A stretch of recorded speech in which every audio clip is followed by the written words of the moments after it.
Goodness in nature. Let us explore this problem by looking at Leo Strauss's writings and a relatively recent reading of them. Heinrich Meier published a book in 2013 in German, translated in English in 2017, that's the date of the publication of Political Philosophy and the Challenge of Revealed Religion. In this book, Heinrich Meier, who is one of the most prominent representatives of Leo Strauss in our age, argues, in effect, that Leo Strauss is presenting Machiavelli as an anti-sophist in line with Socrates. So in effect, as a philosopher who is not fundamentally at odds with ancient philosophy. But Heinrich Meier commits a grave error, and we'll look at the error as it is displayed in various parts of his argument, but keeping in mind that the core subject, the core topic of this discussion is the problem of goodness in nature. Beyond all academic diatribes, what is of the essence here is the question of whether there is goodness in nature. What this involves or implies is divinity, mind in nature. Is there a God of nature? Let us begin by looking at an example of a straightforward error in Meier's reading of Leo Strauss's Thoughts on Machiavelli. Why is Machiavelli important? We'll see this if you don't readily acknowledge or if you're not aware of this. Why is Machiavelli important to us today, to understand our situation today, to understand where we're coming from, and what we have forgotten about earlier ages. Let us look at a passage from Meier's book. Well, the passage is referring to Leo Strauss's Thoughts on Machiavelli. And Meier says, or writes,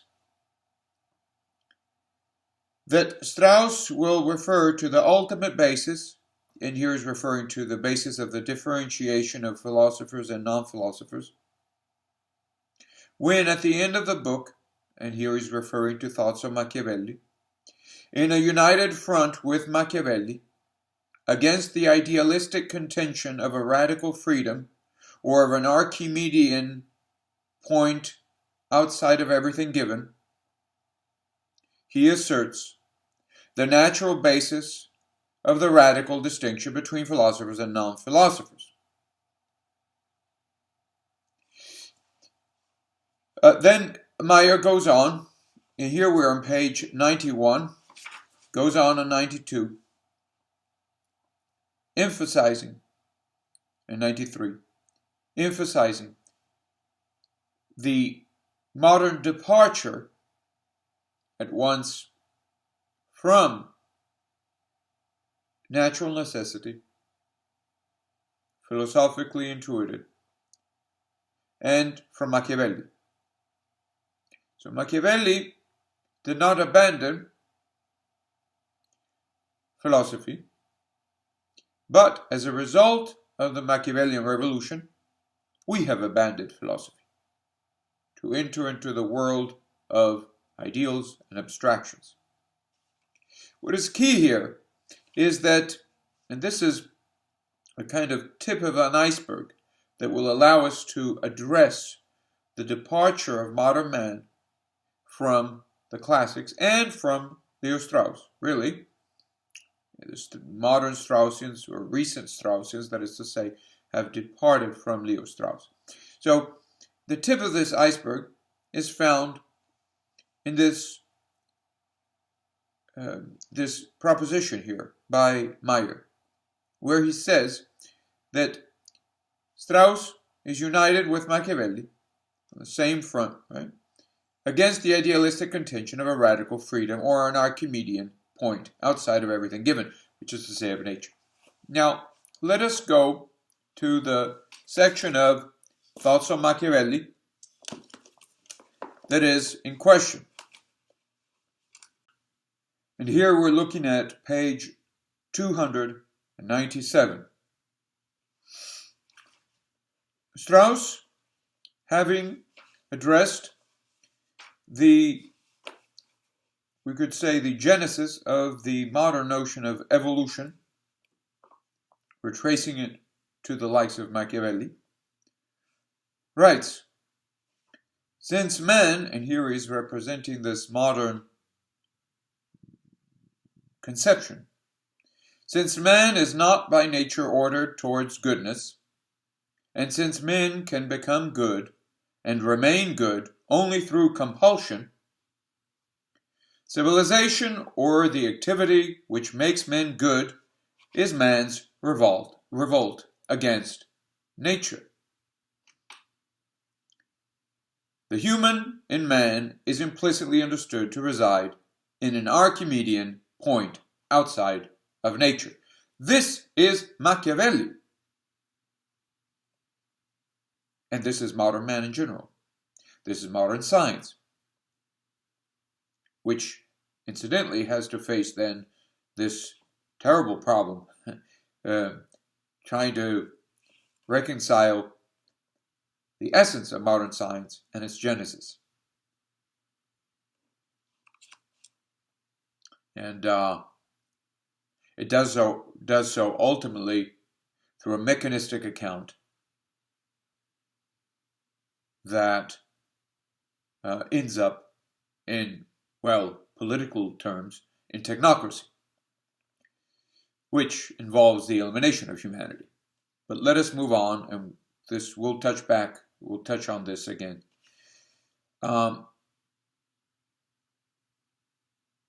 The idealistic philosophy of freedom, idealistic in quotes, supplements and ennobles the materialistic, equal in quotes, philosophy, which it presupposes in the very act of negating it.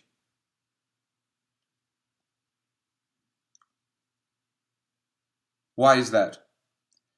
Modern man is an idealist. He is not merely a materialist. His idealism is based on a materialist conception of things. This is standard contention in Leo Strauss. And in fact, it is the situation we're in today. The brain, Strauss shifts to the notion of a brain, of course, in line with contemporary positivistic discourse. The brain, which can transform the political matter, soon learns to think of the transformation of every matter or of the conquest of nature. The charm of competence bewitches completely first a few great men, and then whole nations, and indeed, as it were, the whole human race. Well, if there is a machine or a system of mechanisms out of which we have emerged, now we are, in our consciousness, in our awareness of this evolution, we are now powerful, and we can turn back on nature and set out to conquer nature, right? By mastering its mechanisms. Yet, before that grand revolt or emancipation can get underway, the hold which the old modes and orders, and he's referring to what Machiavelli rejects, have the hold which the old modes and orders have over the minds of almost all men must be broken. So traditional morality must be eliminated. Of course, that goes without saying, Christianity as such, as opposed to Christianity as a vehicle for its elimination. It cannot be broken by frontal assault, for there does not yet exist an army which has sworn to the new modes and orders. And we're talking about here, Strauss is talking about the situation Machiavelli is in. Today we do have that army, but Machiavelli did not have it at his disposal. Therefore, a most subtle rhetoric is still needed for recruiting the highest officers or the general staff of any new army. The new philosophy lives from the outset in the hope which approaches or equals certainty of future conquest or of conquest of the future, in the anticipation of an epoch in which the truth will reign, if not in the minds of all men, at any rate in the institutions which mold them. In other words, the regime, right, that we are partaking in incarnates truth. This regime is a radically secular one, or technocracy. Let's move on. Propaganda is to guarantee the coincidence of philosophy and political power. Philosophy is to fulfill the function of both philosophy and religion. So, religion was supposed to take care of the moral life of the people at large, of non-philosophers, as well as, of course, relate directly to the truth of philosophy. But now the new philosophy is to take over the function of old religion in the interest of the establishment of the consolidation of a new society, a new regime, right, that incarnates truth. Now, the discovery of the Archimedean point outside of everything given, or the discovery of a radical freedom, promises the conquest of everything given, and thus destroys the natural basis for the radical distinction between philosophers and non-philosophers. And this is the passage, again, that Meier refers to. Yet, in looking forward to the extreme consequences of Machiavelli's action, we must not forget the fact that for Machiavelli himself, the domination of necessity remains the indispensable condition of every great achievement, and in particular of his own. The transition or the jump from the realm of necessity into the realm of freedom will be the inglorious death of the very possibility of human excellence. So what does this mean? And let us also go to another passage from Meier. It means that Machiavelli is confronting nature, right? Natural necessity. And he says, well, let us try to dominate nature. But he sets out to dominate nature on an equal footing, as it were, on a battlefield. He does not presuppose the victory of man over nature. Now, of course, you can conquer nature if nature is not holy, pure, if there is no God in nature. Otherwise, what's the point? You can become the master if there's no master to begin with.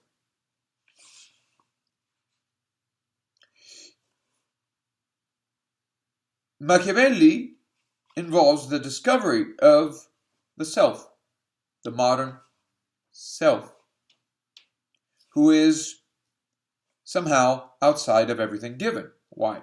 In his consciousness as a self, not as a material thing, as consciousness, not as a tangible object.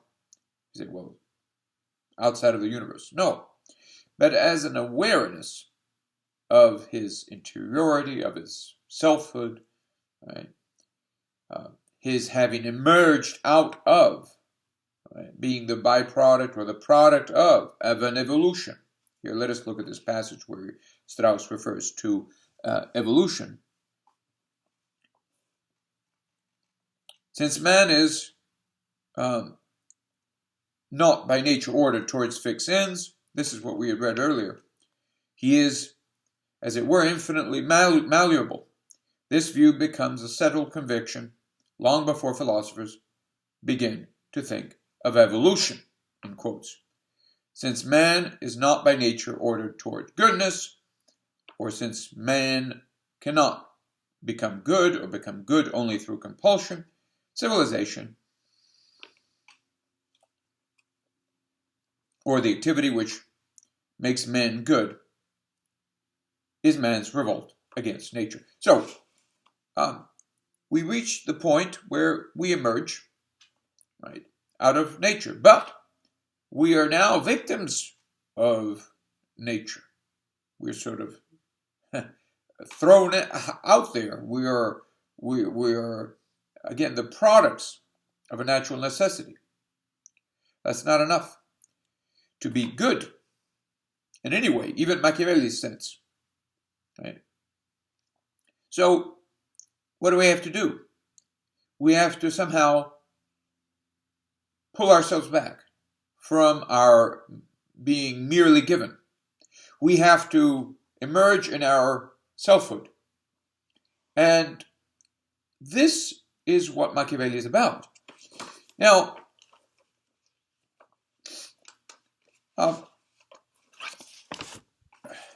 Meier rejects this. Or rather, to be more precise, he assumes that the Machiavellian revolution is independent of the radical freedom, or rather, the idealistic contention of a radical freedom, or of an Archimedean point outside of everything given. So, what Meier is suggesting, what he's arguing here, is that in speaking of an Archimedean point of reference outside of nature, Machiavelli and Strauss, really, is referring to a realm of mere words cut off from natural necessity. This is a point that is stressed in the subsequent pages from the Meier book, in an epilogue which is found in between pages 108 and 113 of the English edition of his book on political philosophy and the challenge of revealed religion. Meier emphasizes Strauss's indication that there is a separation, of Machiavelli from the sophist. What Meier does not see, or what his argument obscures, is the affinity of Machiavelli with the sophists. It is true, it is the case, that Strauss, in Thoughts on Machiavelli, and here we're looking at page 292 of Thoughts on Machiavelli, refers to the distinction between Machiavelli and the sophists. That distinction, well, we can look at this, but that distinction has to do with the fact that the sophists were merely involved in rhetoric or the subordination to it, whereas Machiavelli was concerned with nature. So what is the ground of our rhetoric? However, the major distinction here, the key distinction, is found in reference to the question of the good in nature. The distinction between Machiavelli and Thucydides is key here. Thucydides' history arouses in the reader a sadness which is never aroused in Machiavelli's books. In Machiavelli we find comedies, parodies, and satires, but nothing reminding of tragedy. One half of humanity remains outside of his thought. There is no tragedy in Machiavelli because he has no sense of the sacredness of, quote, the common. This is key for Strauss and for our understanding of the modern world, of Machiavelli, and of what it obscures. The sacredness of the common. The sacredness of the common is an expression that pertains to divinity and nature. We're not simply emerging mechanistically out of natural necessity, blind natural necessity. Nor, however, should we understand the reason why man emerges out of nature in idealistic terms, in modern idealistic terms, as if we emerged mechanically, right, for an ideal end. Right? So, to perfect nature, right, because nature is inadequate. And nature is inadequate if it functions mechanically, obviously. If it functions mechanically, that means that it is not poetically in thought, right? It is not thought that organically, we might say, brings forth. A mechanism is something that functions through compulsion. So there is a fundamental compulsion to nature. And out of this nature, compulsive nature, what man emerges. This is on modern understanding of things, or lack thereof. Man emerges, and what is he to do? Is he to acquiesce to the necessities of nature, to the mechanisms? No, says Machiavelli. Ancient materialists said yes. Then we have a modification of ancient materialism in the Sophists, who say, well, let us take a retreat in words. So Meier, on page 113, writes, in this important respect, Machiavelli and Socrates make a common front against the Sophists. When we ask ourselves in what way the end of the essay is joined with its beginning, here he's referring to Strauss's piece of Machiavelli in the History of Political Philosophy, edited with Cropsey. Strauss's determination of the Sophists, in quote, gives us a clue. The Sophists believed, or tended to believe, in the omnipotence of speech. That's a citation. It is the sole mention of omnipotence. So, what is involved here is alienation from nature. And according to Meier, what we need today is a return to Machiavelli's and ancient philosophies, Socrates even, confrontation with nature. But there is no mention at all about goodness in nature, other than by saying that in some sense, nature is good. In what sense? In the sense that Today, and here we'll just paraphrase, not to have to take time looking for the passage. Today,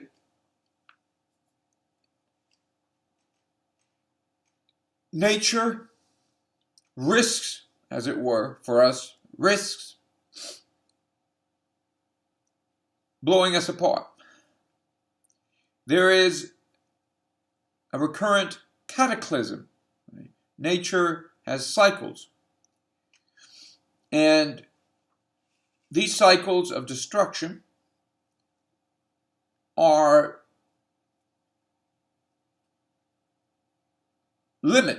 pose limits on our tendency to blow ourselves apart. And this is what is at the heart of the problem of technology. What happens here? Essentially, we shouldn't worry too much about doing evil with technology because nature will intervene. Major cataclysms recurring periodically will settle the question, the matter. However, there is a further difficulty here. Whereas Leo Strauss is referring to modern technology,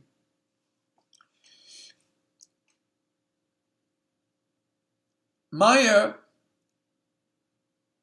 eclipses the distinction between techne, Greek ancient techne, technique, and modern technology. Let us look at what is key here.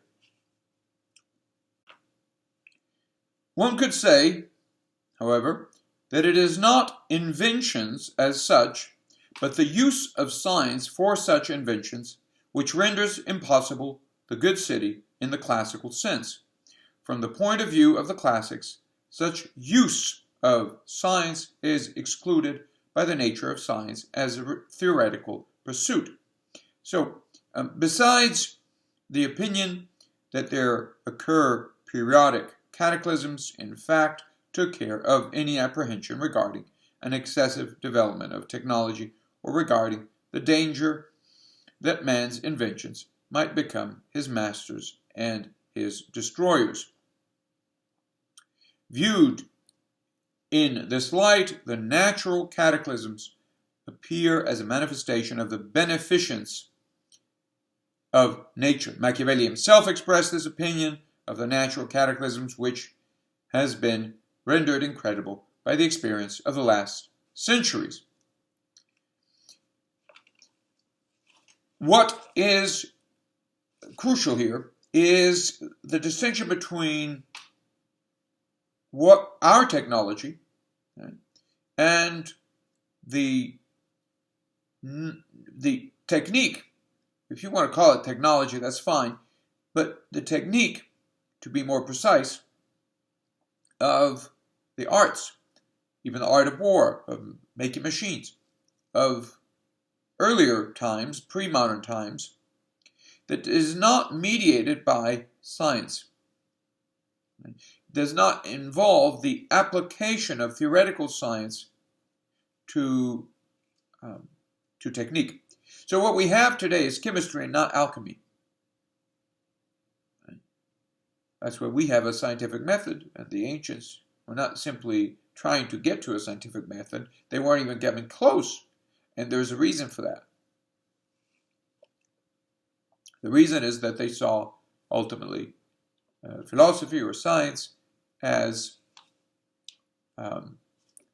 turning toward absolute problems, absolute reality, and not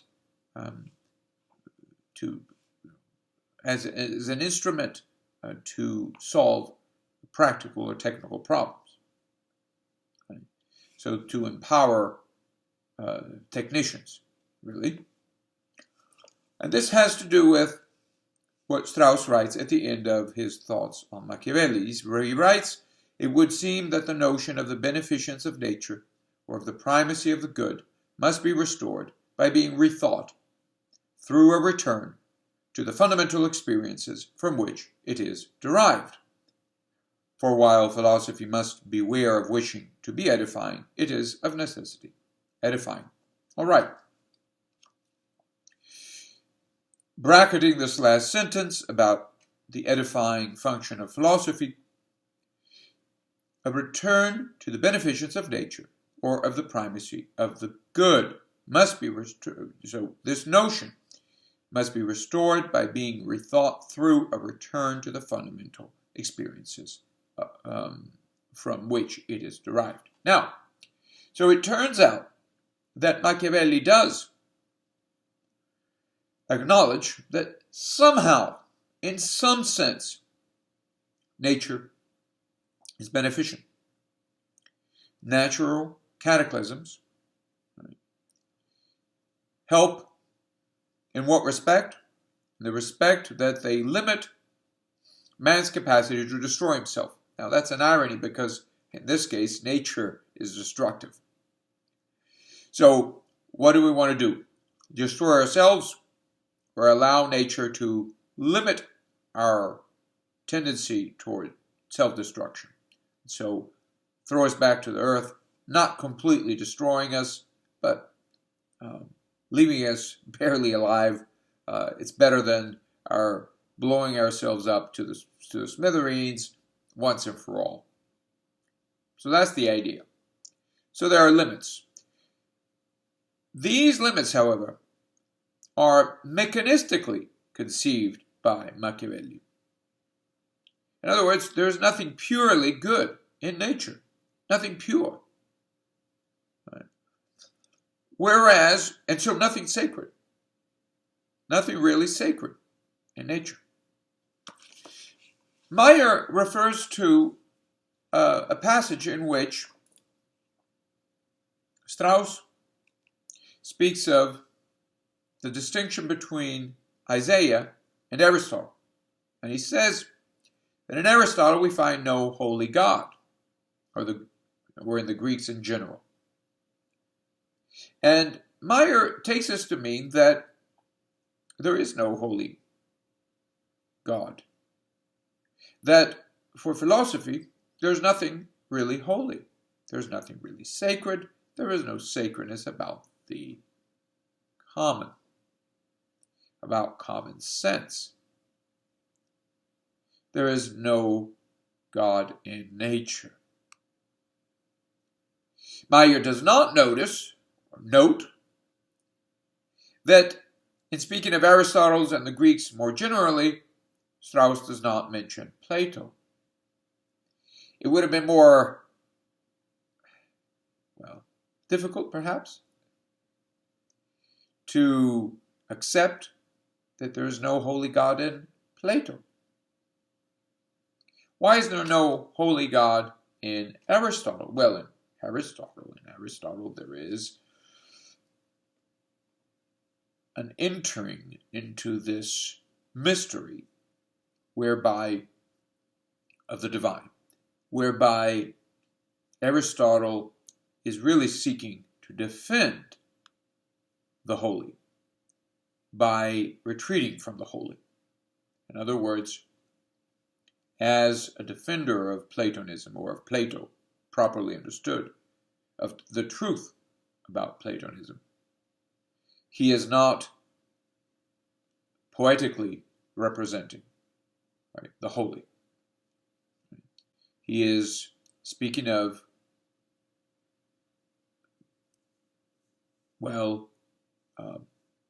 the divine in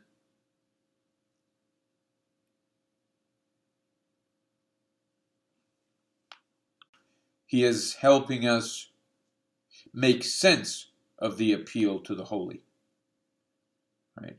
Intellectually or rationally, however you might want to say, scientifically. In other words, the appeal to the holy makes sense philosophically or rationally for man, given Aristotle's argument. And this is what is quite appealing in Aristotle for medieval men. Of course, they see this immediately. Aristotle shows philosophers the importance of the holy. That it makes sense.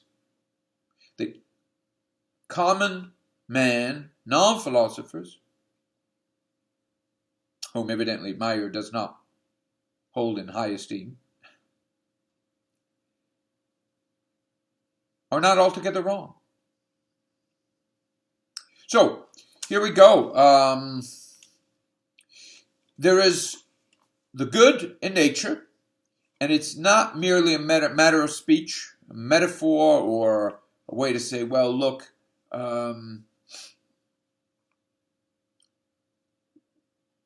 nature's better than nothing. It poses limits on our madness through its mechanisms. But ultimately, we need to move beyond these the condition of common man. So why do we move beyond the condition of modern man? Because modern man is living under compulsion. And since there's no God in nature, what are we to do? What is Meier up to here? He's saying, look, we don't want to be as modern men who abandon Machiavelli's direct confrontation with nature. We don't want to be sophists who hide in mere words. Modern liberalism has ended up with sheer abstractions. So what do? We accept Machiavelli's understanding of nature, evolutionary. Right? There's no God. There's no sacredness in nature. There's no holy God, of course. Not even implied. Right? Not even an openness to the holy. Right? It turns out that the sense of shame is no virtue. But what about shamelessness? Is that a virtue? All right. So what do?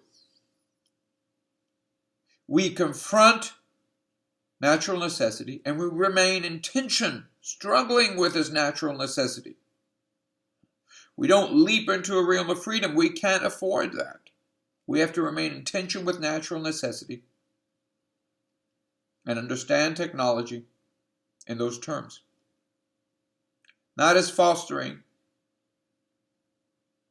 or it's not supposed to, or at least we resist that tendency, a shift of man into mere abstractions. And yet, Meier does not notice that the abstraction is already there in Machiavelli. That Machiavelli is assuming that he can abstract himself. Right? Meier does not appreciate the significance of this problem. He would want us to be abstracted out of nature and yet in conflict with nature, right? In tension with nature. Understood mechanistically, really. Right?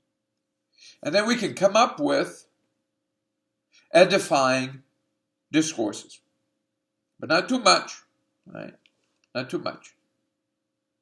So that's how he understands Strauss's reference to edification, where Strauss writes, "For while philosophy must beware of wishing to be edifying, it is of necessity edifying." So, we should be coming up with all kinds of beautiful dreams, but with the understanding that these beautiful dreams are still tied to material necessity.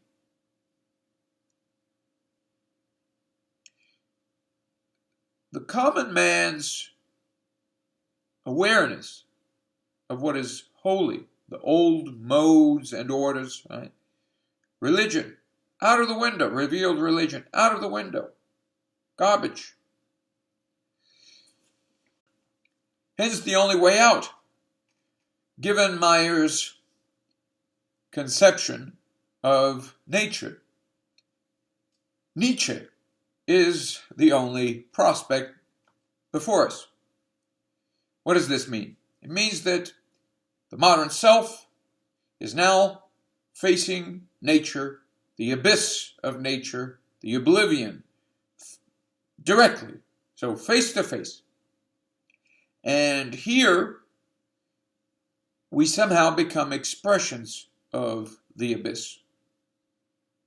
We remain in tension with this mechanistic nature out of which we evolve without falling into this dream of abstractions, of ideals. And yet we can produce ideals only to the extent that they can help philosophers, right, remain in this erotic tension with the death of God, the abyss of meaninglessness. So we have philosophers have a rendezvous with the death of God. And in order to secure their marriage, they come up with edifying stories for non-philosophers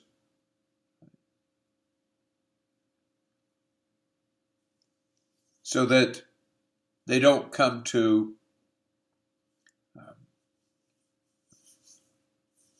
dream too much. And dreaming too much means ultimately getting rid of, right, the distinction between philosophy and non-philosophy, assuming that there is no natural problem. There is no fundamental nature that we're still having to deal with. As far as technology goes, Meier is not so worried about it. It's okay. Nature will take care of things and will destroy technology, and we don't have to worry about it that much. But here is a problem that Meier does not address.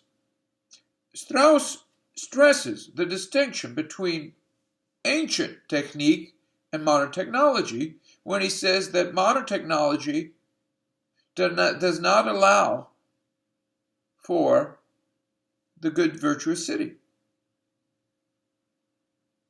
which can be understood in practical terms as a city that at least nominally, at least on the face of things, so morally speaking,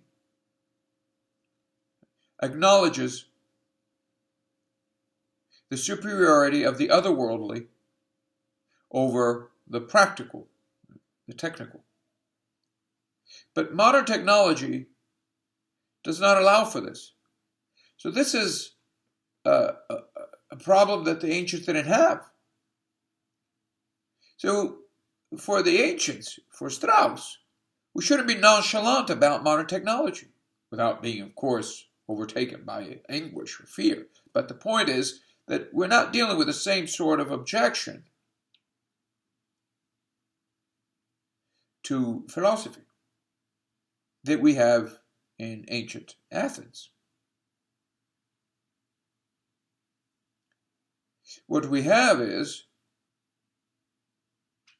a society that is ready to blow itself up without having to wait for cataclysms.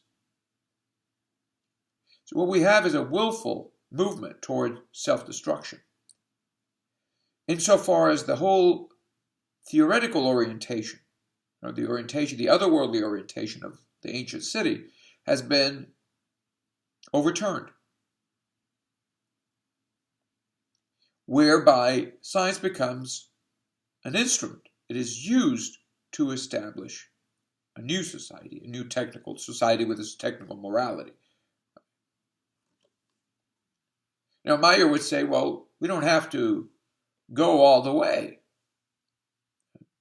But that's not up to him, just as it was not up to Machiavelli. The root of our difficulties today is this abstract self, which Meier retains. He doesn't see it because it's in limbo between, it's still in conflict with nature without having been elevated into some kind of clean ideal. but it's there. And if you don't deal with this new self, this pure self, this Nietzschean self even, ultimately, then you remain absolutely hapless before the onslaught of modern technology. And as Strauss points out, modern technology is inseparable from the rise of modern society. So there we have these misunderstandings on the part of Mr. Meier, and therefore the possibility of returning to Leo Strauss is open again. Leo Strauss as teacher, not of Machiavelli, but of what Machiavelli eclipses, what is left behind, of the goodness in nature. Ultimately, of the holy, of the common, of mind beyond, the limitations of man's mind, without, of course, entering into technology